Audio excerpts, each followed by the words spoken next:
Welcome back to today's Explainer. Today, we're diving straight into the realities of artificial intelligence in education. And we're going to do this by tracing the really fascinating 2023 journey of one specific primary school. And then we'll zoom out to examine the macro level research backing their entire strategy. It is an incredible look at how local, everyday practice meets overarching global theory.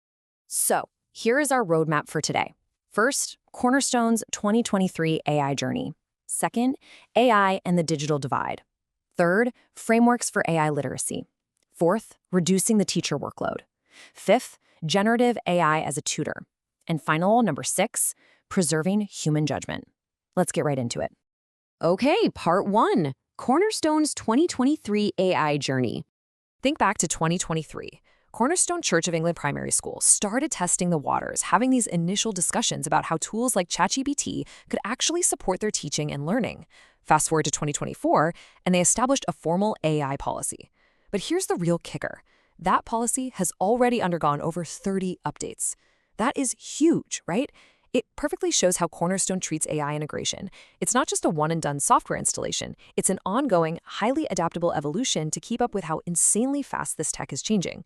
Their whole approach is anchored by this fantastic guiding philosophy from head teacher Tim Clark. Learning fast, but acting slowly. I mean, it just hits the nail on the head. It perfectly reflects that tricky balance. They are optimistically exploring what artificial intelligence can do, but they're taking a breath and moving with necessary caution. They're prioritizing ethical use, data protection, and professional accountability. So, what does this actually look like on a random Tuesday in the classroom? Well, in Key Stage 1, you had students writing descriptions of this imaginary creature called the bog baby. And then they used AI to generate images of those exact descriptions, literally bringing their words to life. In Key Stage 2, AI-generated images of fictional planets were used as prompts to help kids totally bypass that daunting blank page syndrome when writing reports. And it's not just the kids. School leadership is actively using Microsoft Copilot to summarize massive documents of government guidance and even build their own chatbots to easily query school risk assessments. It's a real game changer. Moving on to Section 2, AI and the digital divide. Now let's connect those local milestones to a much broader issue. Research from the Brookings Institution highlights a massive shift in how we need to view educational inequality. We all know about the first and second digital divides. That was all about access to devices and the internet. But we are now staring down the barrel of a potential third digital divide. This is where privileged students get access to AI technology plus a human mentor, like an engaged parent or a trained teacher to help them navigate it. Meanwhile, under-resourced students only get the machine. It's a critical equity issue. And just to highlight the absolute urgency of this new divide, consider this wild anecdote from a recent assembly at an Asian university. The speaker asked the hundreds of students in the audience if they had already used ChatGPT. Literally 100% of them raised their hands. Every single one. And 80% kept their hands up when asked if they'd used it in just the last 24 hours. The tech is already here, and students are adopting it in mass. Which brings us to Section 3, Frameworks for AI Literacy. Because students are already all in, schools absolutely need a structured game plan to build AI literacy.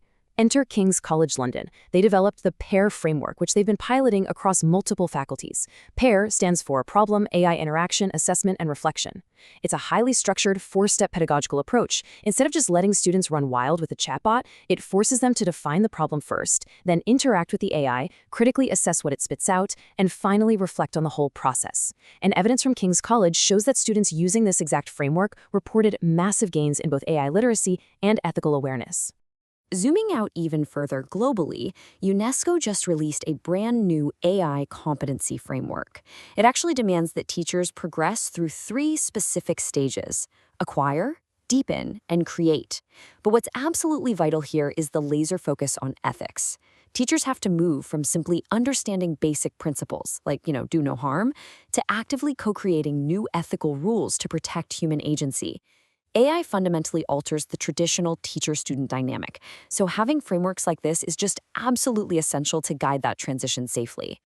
All right, Section 4, Reducing the Teacher Workload. We all know the global teacher shortage and crushing workloads are massive problems right now.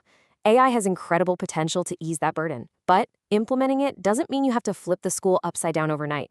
Take a look at this recommended low-risk strategy for testing the waters.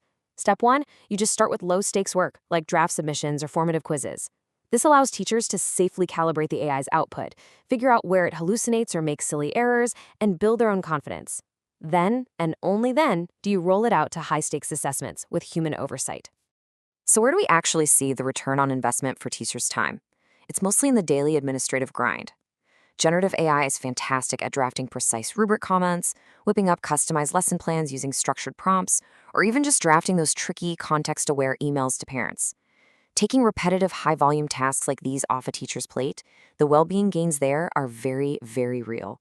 It drastically reduces their extraneous cognitive load, freeing up precious time for the actual human, relational aspects of teaching that a machine just literally cannot replicate.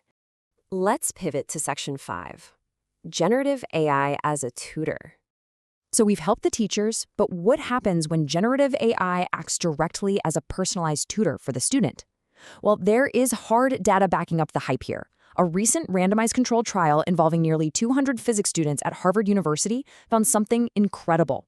The students using a pedagogically fine-tuned AI tutor achieved more than double the learning gains compared to a traditional active lecture group.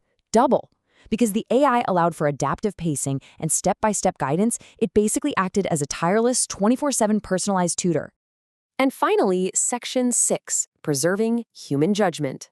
But wait, if the AI is doing all this heavy lifting and doubling learning gains, we have to deliberately pause and ask, what happens to human cognitive development? Well, research from King's College shows that AI fundamentally shifts the cognitive load, leading to an expanded Bloom's taxonomy for AI-assisted learning. The center of gravity is shifting. Instead of traditional linear learning, students have to use much higher-level recursive skills. They're spending way more time critically interrogating the AI's outputs, articulating incredibly precise prompts, and engaging in deep reasoning. Because of that massive shift, researchers point out that our assessments must evolve too. We have to shift toward measuring the irreducibly human traits that machines still really struggle to replicate. Specifically, our unique voice, which is our ability to communicate identity and perspective, our accountable judgment, actually knowing when and how AI should be used, and our evaluative taste, the deep discernment required to refine and integrate outputs so they actually make sense in context. Looking at everything from Cornerstone Primary's incredibly thoughtful, cautious first steps in 2023, all the way to those Harvard physics labs, the capabilities of this technology are undeniably transformative. But I want to leave you with this final thought to really chew on for your own school or community. If AI can double our learning gains and automate all our busy work, does inviting the machine into the classroom ultimately elevate our human connection, or does it diminish it? Thank you so much for joining me on this explainer today. Keep exploring, and I'll see you next time.